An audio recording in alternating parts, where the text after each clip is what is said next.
we are late. The train must have left. No, Omar, we aren't.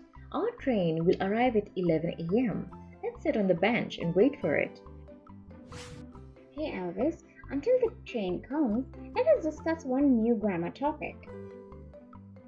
Okay, Omar, we have learned the present and past tenses completely. Now let's discuss the future tense. The future tense is used to express actions that are expected to happen in the near future.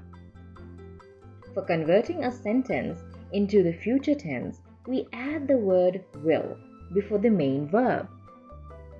For example, I will bake cookies. You will feel better with this orange juice. He will help you with your works. Sometimes we use the word shall instead of will for the first person. For instance, I shall go to Jimmy's house.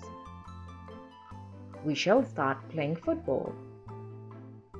At times, to explain that an action is to happen in the future, we use words such as next week, tomorrow, next month, etc. For example, they will go to London next month. We shall visit the zoo tomorrow. He will be 7 years old next week. Omar, now let us learn how the future tense forms its negative and interrogative sentences. The future tense forms its negative by putting not after will or shall. It forms its interrogative by changing the order of the subject with will or shall.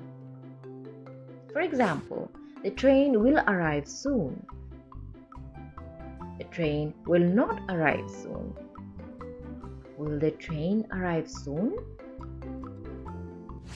They will cook dinner tomorrow. They will not cook dinner tomorrow. Will they cook dinner tomorrow? I shall write a novel. I shall not write a novel.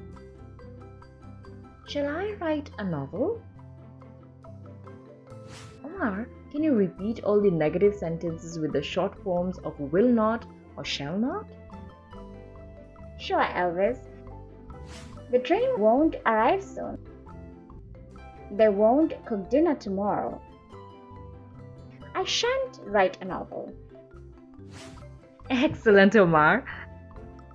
Look, our train has arrived. Let's go.